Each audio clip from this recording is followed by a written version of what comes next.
Assalamualaikum warahmatullahi wabarakatuh. Selamat pagi Anda semuanya. Apakah Anda masih sehat? Apakah Anda masih semangat untuk mengikuti proses pembelajaran pada hari ini? Baiklah Anda sekalian, sebelum kita memulai proses pembelajaran, marilah kita membaca basmalah. Bismillahirrahmanirrahim. Baiklah Anda sekalian, kali ini kita lanjutkan pembelajaran matematika. Kali ini kita mengulas materi berkaitan tentang sifat-sifat operasi hitung bilangan bulat. Pada pertemuan kali ini, kita fokus mengulas pada sifat-sifat komutatif. Baiklah Anda sekalian, adapun sifat-sifat operasi hitung bilangan bulat ada tiga. Yang pertama, ada namanya sifat komutatif. Nah, komutatif ini adalah sifat pertukaran tempat. Nah, kita hanya menukar tempatnya saja. Yang kedua adalah sifat asosiatif. Nah, sifat asosiatif ini yaitu sifat pengelompokan. Kemudian yang ketiga, distributif. Nah, distributif ini adalah sifat penyebaran. Nah, bagaimana ketiga sifat ini nanti akan kita ulas satu persatu. Nah, pada pertemuan ini kita fokus dulu pada sifat komutatif.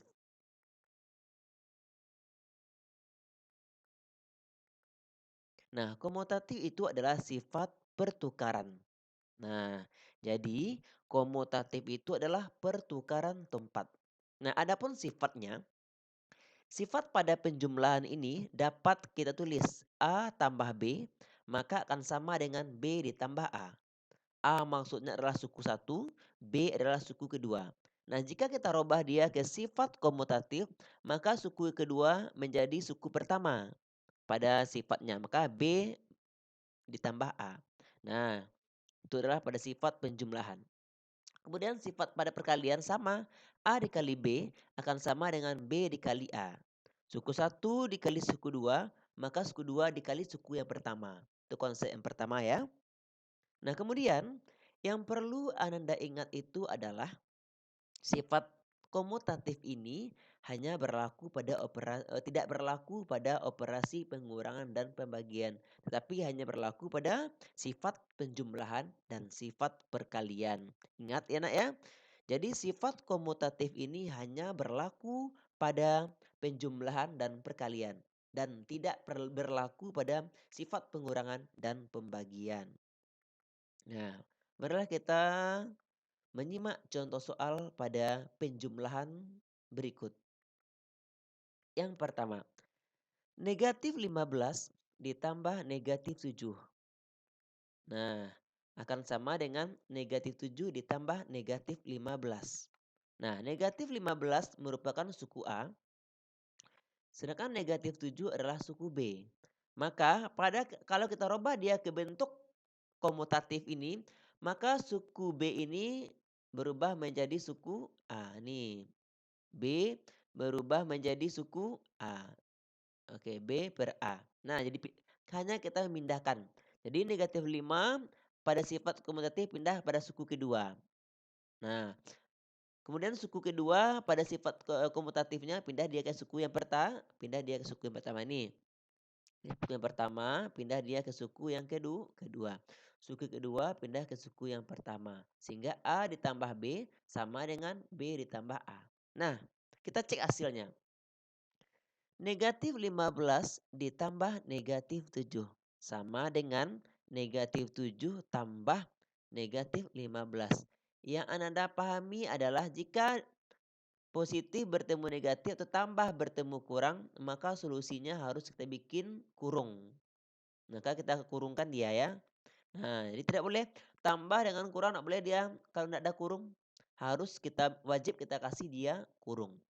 Nah, jadi kita cek satu-satu di bawah. Negatif 15 ditambah negatif 7. Ingat materi lampau. Jika negatif ditambah negatif, hasilnya tetap negatif. Kemudian kita jumlahkan dia. Negatif 22. Nah, kemudian kita cek suku yang kedua. Negatif 7 ditambah negatif 5. Negatif bertemu negatif, negatif tambahkan. Sama hasilnya. Nah, pada suku A tambah B hasilnya negatif 22. Pada suku B ditambah A hasilnya negatif 22. Nah, ternyata sama. Nah, in maka berlaku sifat komutatif pada penjumlahan. Hasil sama kan? Jadi negatif 22 pada suku A tambah B dan negatif 22 juga pada suku B ditambah A. Nah, maka berlakulah sifat komutatif pada penjumlahan soal berikut ya. Soal yang kedua, 28 ditambah negatif 13 sama dengan apa hasilnya? Nah, ingat ya, 28 pindah dia ke ruas yang kedua. Ini 28 pindah ruas kedua pindah yang ruas yang pertama. Nah, jadi negatif 13 ditambah 28. Kita cek hasilnya. 28 tambah negatif 13. Cek lagi bilangan.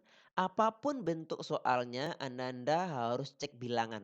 Ingat, mau perkalian dia, mau pembagian dia, mau penjumlahan atau pengurangan, harus selalu cek bilangan. Nah, 28 adalah positif, kemudian 13 ini adalah negatif.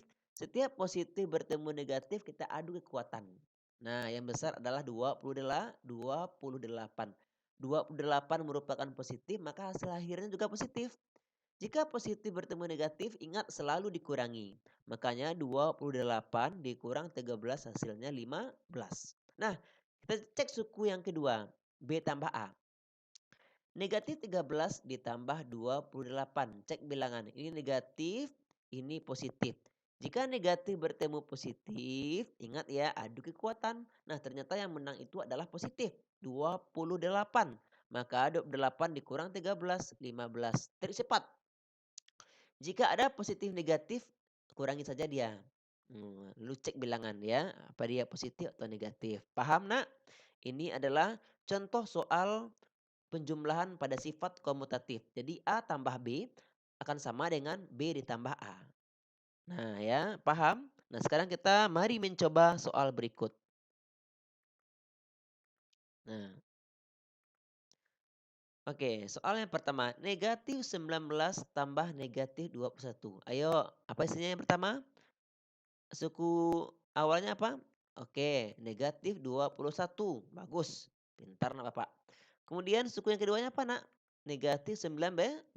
Kenapa kita kasih kurung?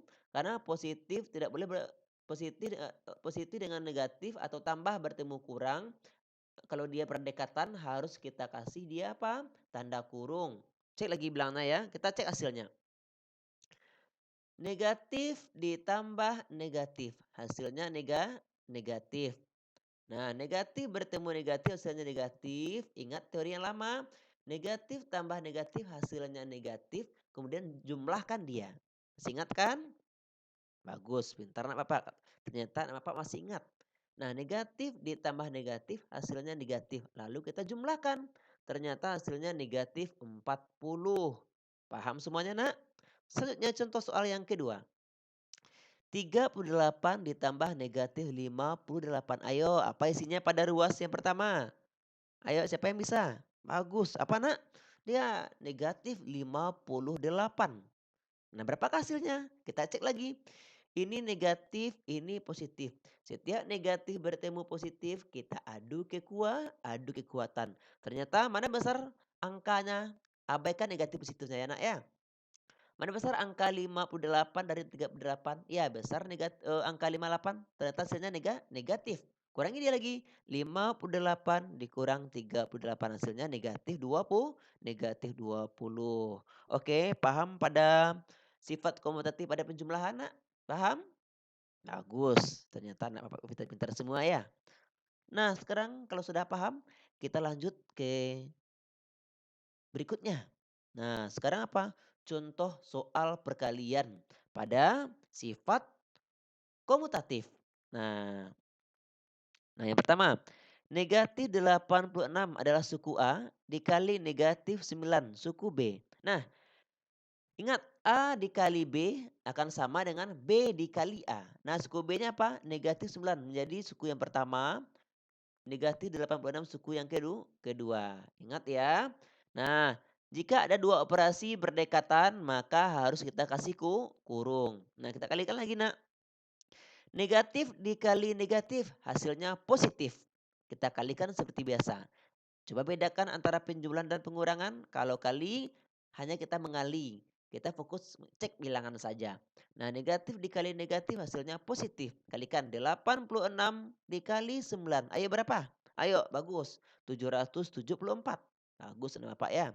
Terlihat ruas kedua, B kali A. Negatif dikali negatif positif. Bagus, dikalikan. Ternyata hasilnya sama.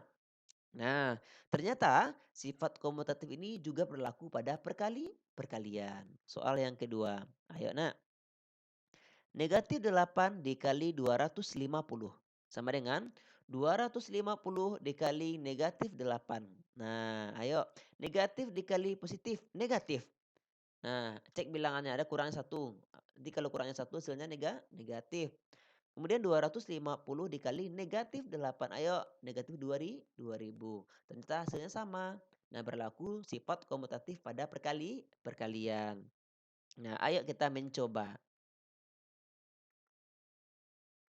Nah, mari mencoba. Negatif 8 dikali 150. Ayo, apa jawabannya? Pertama, oke, 150 dikali. Boleh kali dengan kurang berdekatan, Nak? Enggak, kita kasih apa? Kurung. Bagus. Jadi positif dikali negatif hasilnya negatif. Negatif 1200 ya. Maaf ya salah ketik ya. Nah, selanjutnya ayo isinya negatif 5. Hasilnya 130. Nah, ini 1200 ya, Nak, ya. Ini salah tinggal nolnya ya, Nak, ya. Oke, paham semuanya? Nah, jika sudah paham, apakah Anda sudah mengerti?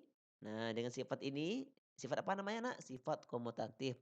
Jika Anda sudah paham, mari kita berlatih mengerjakan soal-soal agar anak-anak Bapak mahir untuk mengerjakan soal. Terima kasih.